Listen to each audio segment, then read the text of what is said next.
Hello, welcome to Madhu's kitchen BNG. আজকে আমরা শিখব বিখ্যাত চিতল মাছের মুইঠা।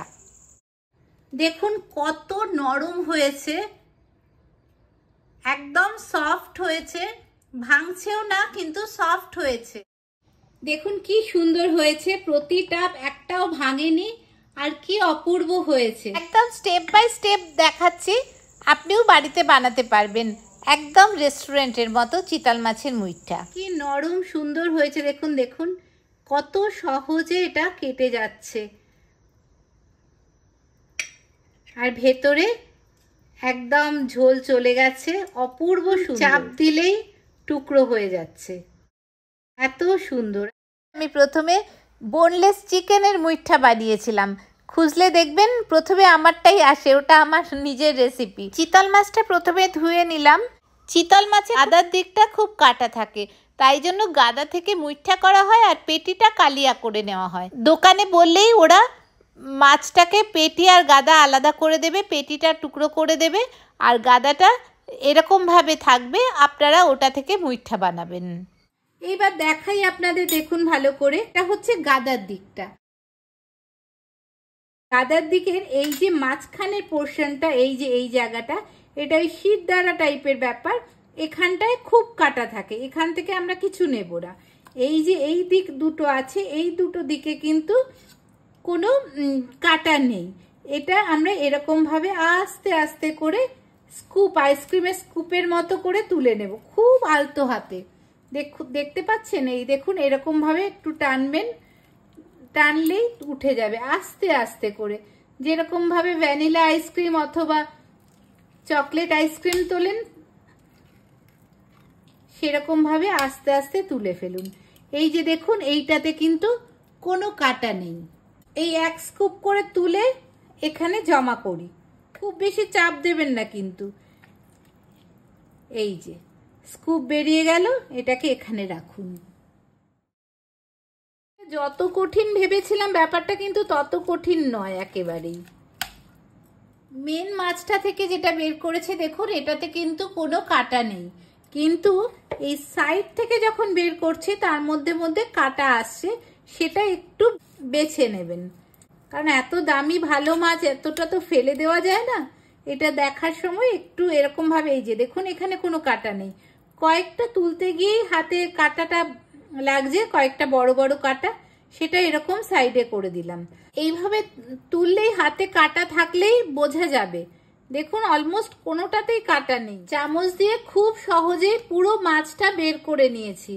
দেখুন আর কোনো মাছ নেই, একদম পরিষ্কার হয়ে গেল মাছ, কিন্তু আর এটাতে নেই, সবটা মাছ আমি তুলে নিয়েছি। এবার আপনারা যদি কাটা চচ্চড়ি খেতে ভালোবাসেন তাহলে এটা ফ্রিজে রেখে দিতে পারেন, পরে কাটা চচ্চড়ি করে খেতে পারবেন।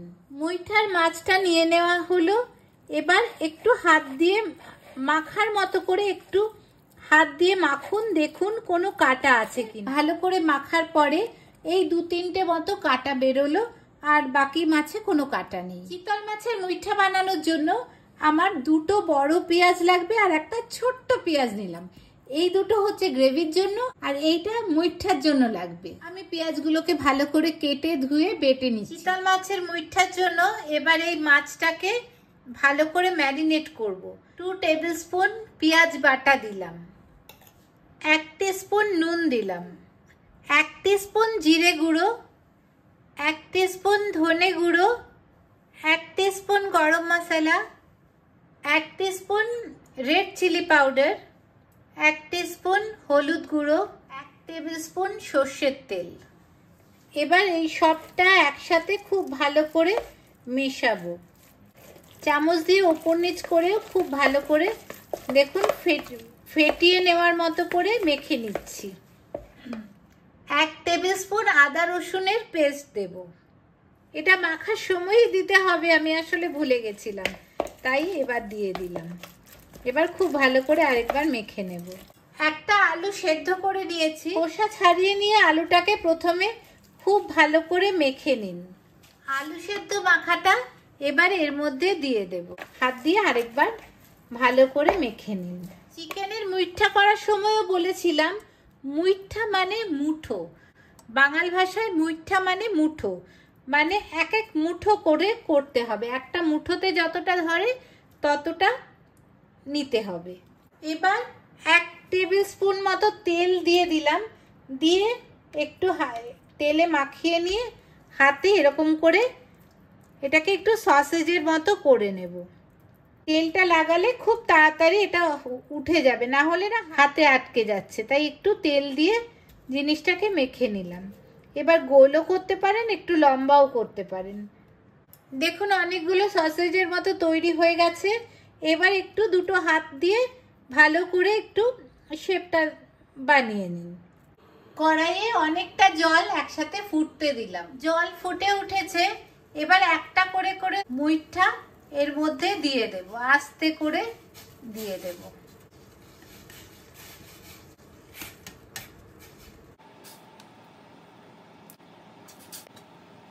এবার ঢাকা দিয়ে রেখে দেব। জলটা ফুটতে শুরু করেছে, এখন একটু কমিয়ে দিচ্ছি, মিডিয়ামের থেকে একটু কম, একদম কম নয়, মিডিয়ামের থেকে একটু কম করে দিয়েছি। 5 মিনিট মতো রান্নাটা হবে। 5 মিনিট মতো হয়ে গেছে। রান্নাটা হয়েছে কি হয়নি তার বোঝার একটা ভালো উপায় হচ্ছে ঘরটা গন্ধে ভরে যাবে, খুব সুন্দর একটা গন্ধ বেরোচ্ছে, তার মানেই হয়ে গেছে। এবার ঢাকাটা খুলে দেখি, এই যে দেখুন এই যে ভেসে উঠেছে, এর মানেই কিন্তু হয়ে গেছে। ভেসে উঠেছে যখন, এখনই আস্তে আস্তে এগুলোকে তুলে নেব, না হলে না এগুলো বেশিক্ষণ ফুটলে একটা ইলাস্টিক মতো ব্যাপার হয়ে যাবে, তখন আর ভালো লাগবে না, জুসি ব্যাপারটা থাকবে না। জল ঝরিয়ে তুলে নিচ্ছি। সবগুলো রেডি হয়ে গেছে। জল ঝরিয়ে সব মুইঠাগুলোকে তুলে নিয়েছি। এখন এই জলটাকে ঢাকা দিয়ে রেখে দেব। এই স্টক হয়ে থাকলো, মুইঠার যে ঝোলটা করব তাতে এই জলটা দিয়ে দেব। দেখুন মুইঠাগুলো তৈরি, কি সুন্দর হয়েছে দেখছেন, একটাও কিন্তু ভাঙেনি, খুব সুন্দর হয়েছে। তো এখন গরম থাকতে থাকতেই মুইঠাগুলোকে কেটে নেব। দেখুন সুন্দরভাবে কাটা হয়ে যাচ্ছে, ভাঙছে না। এরকম ভাবে এক একটা মুইঠা কেটে নেবেন। দেখুন কি সুন্দর হয়েছে। টুকরো টুকরো করার পরে 2 বাটি মুইঠা রেডি। এবার মুইঠাগুলো ভাজা হবে, মুইঠাগুলোর গ্রেভি হবে।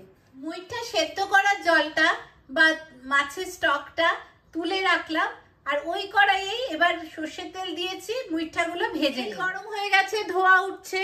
আগেও বলেছি সর্ষের তেল কিন্তু খুব গরম করে রান্না করবেন।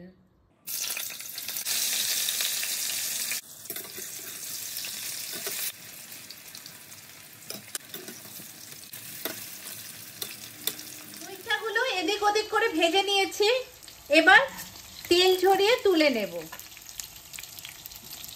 একটু লালচে কালার এসেছে, কিন্তু দেখুন কোনো মুইঠা কিন্তু ভেঙে যায়নি।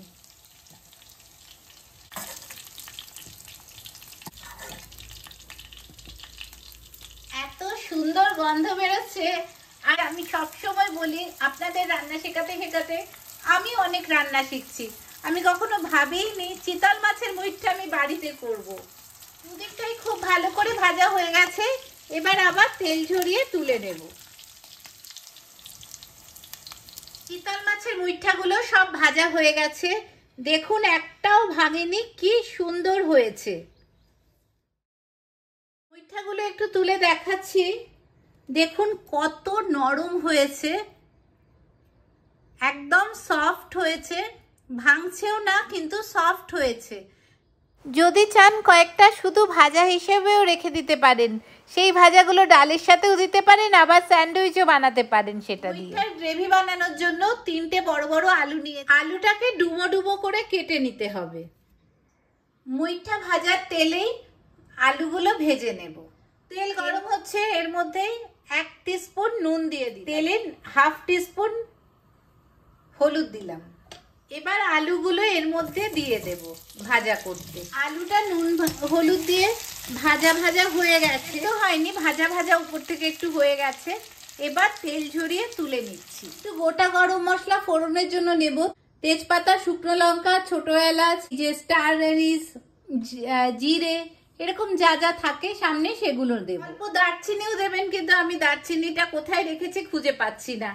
গরম তেলে কয়েক সেকেন্ড রাখার সাথে সাথেই মশলাগুলো ভাজা হয়ে গেল। হাফ টিস্পুন চিনি দেব, টিস্পুন বা 1 টিস্পুন গরম মশলা, 1 টিস্পুন লঙ্কা গুঁড়ো। এবার ভালো করে মেশাবো। পেঁয়াজ বাটা যেটা করে রেখেছিলাম সেটা এবার দেব। পেঁয়াজ বাটাটা এবার একটু কষাবো, একটু এর মধ্যে ভাজা ভাজা হবে। 2টো টমেটো লাগবে। পেঁয়াজটা কষানো হচ্ছে, এর মধ্যে এই টমেটোটা আমি একটু ধুয়ে বেটে নিচ্ছি, পেস্ট করে। পেঁয়াজটা মোটামুটি কষানো হয়েছে, এখন আদা রসুনের পেস্টটা দেব। 1 টেবিল স্পুন আদা রসুনের পেস্ট দিয়েছি। আদা রসুনের পেস্টটাও খুব ভালো করে কষানো হয়ে গেছে। এবার টমেটোর পেস্টটা দেব। এবার আবার কষানো হবে। 1 টেবিল স্পুন টমেটো সস দিচ্ছি, হাফ টিস্পুন হলুদ দিচ্ছি। কষানোটা খুব ভালো করে হয়ে গেল, আর কোনো কাঁচা গন্ধ থাকবে না। এই কষানো ব্যাপারটা সবসময় কম আঁচে করবেন, লো ফ্লেমে করবেন, না হলে কিন্তু মশলাটা পুড়ে যেতে পারে। এই যে মশলাটা একসাথে এই যে উঠে আসছে, এর মানে মশলা কষানো একদম হয়ে গেছে। আর দেখুন এই যে এরকম ভাবে রাখলে একটা তেলও বেরোচ্ছে, দেখতে পাচ্ছেন তেল বেরোচ্ছে, এর মানে মশলা কষানোটা একদম হয়ে। এবার আলু ভাজাগুলো এর মধ্যে দিয়ে দেব আর ভালো করে মেশাবো। 1 টিস্পুন নুন দিলাম, ভালো করে মিশিয়ে দিচ্ছি। মুইঠাগুলো এবার এর মধ্যে দিয়ে দিচ্ছি, আবার খুব ভালো করে মেশাবো। তবে খুব আস্তে আস্তে মেশাতে হবে যেন মুইঠাগুলো ভেঙে না যায়। মাছের স্টকটা একটু গরম করে নিলাম আর এর মধ্যে দিয়ে দিলাম, আর একটু ভালো করে মিশিয়ে দিচ্ছি। ঝোলটা ফুটতে শুরু করেছে, এখন ঢাকা দিয়ে দেব আর গ্যাসটা কমিয়ে দেব। ধনেপাতা লাগবে, একদম কুচি কুচি করে নিলাম। 7-8 মিনিট হয়ে গেছে, দেখুন কি সুন্দর হয়েছে। 1-2টো আলু তুলে একটু ছুরি ভেতরে দিয়ে দেখে নেব আলুগুলো সেদ্ধ হয়েছে কিনা। দেখা যাচ্ছে খুব ভালো সেদ্ধ হয়ে গেছে। যদি আপনারা একটু মিষ্টি মিষ্টি ভালোবাসেন চিংড়ি মাছের মালাইকারির মতো, তাহলে এই সময় আরেকটু চিনি দিয়ে দিতে পারেন। তবে এটা বাংলাদেশের রান্না, তো বাংলাদেশের রান্না খুব একটা মিষ্টি হয় না, ঝালঝালি হয়, তাই জন্য আমি চিনি দিচ্ছি না। নামাবার আগে ওপর থেকে হাফ টিস্পুন গরম মশলা ছড়িয়ে দিলাম। ধনেপাতা জলে ভিজিয়ে রেখেছিলাম, জল থেকে তুলে জল ঝরিয়ে ধনেপাতাটা উপরে ছড়িয়ে দিচ্ছি। এটা যদি অনুষ্ঠান বাড়ির জন্য রান্না করেন অথবা বাড়িতে কেউ গেস্ট আসবে এইসবের জন্য স্পেশাল করে, তাহলে এর ওপর ঘি দিতে পারেন। আর না হলে বাড়ির জন্য রান্না করলে এর ওপর ঘি দেওয়ার আর খুব একটা দরকার নেই, এমনিতেই ভীষণ সুন্দর খেতে হবে। শেষ, গ্যাস বন্ধ করে দিলাম। ব্যাস, বাড়িতেই তৈরি হয়ে গেল কি সুন্দর চিতল মাছের মুইঠা। দেখুন কি সুন্দর হয়েছে, প্রতিটা একটাও ভাঙেনি, আর কি অপূর্ব হয়েছে। আর ভজহরি মান্নাতে যাওয়ার দরকার নেই, আপনারা নিজেরাই এক একজন ভজহরি মান্না হয়ে উঠুন। আর আমি শ্রী শ্রী ভজহরি মান্না গান গাইতে গাইতে পরিবেশন করুন, নিজেও খান, অন্যদেরও খাওয়ান। আমি খুব সুন্দর করে অনেক প্লেলিস্ট করেছি, আপনারা দেখতে পারেন। ডেসক্রিপশনেও রাখবো, কিছু এন্ড স্ক্রিনেও ভিডিও রাখবো, আপনারা দেখতে পারেন। একদম দোকানের মতো চিতল মাছের মুইঠা। ভালো লাগলে মাধুস কিচেন বিএনজিকে একটু সাবস্ক্রাইব করবেন, একটু শেয়ার করে দেবেন সবার সাথে, তাহলে সবাই মিলে আমরা রান্নাটা করতে পারবো। একটা মুইঠা কেটে দেখাচ্ছি, কি নরম সুন্দর হয়েছে। দেখুন দেখুন কত সহজে এটা কেটে যাচ্ছে, আর ভেতরে একদম ঝোল চলে গেছে, অপূর্ব সুন্দর। এটাও দেখুন চাপ দিলেই টুকরো হয়ে যাচ্ছে, এত সুন্দর। তৈরি হয়ে গেল অপূর্ব স্বাদের চিতল মাছের মুইঠা। আপনারা অবশ্যই বানাবেন। ভালো থাকবেন সবাই, থ্যাংক ইউ।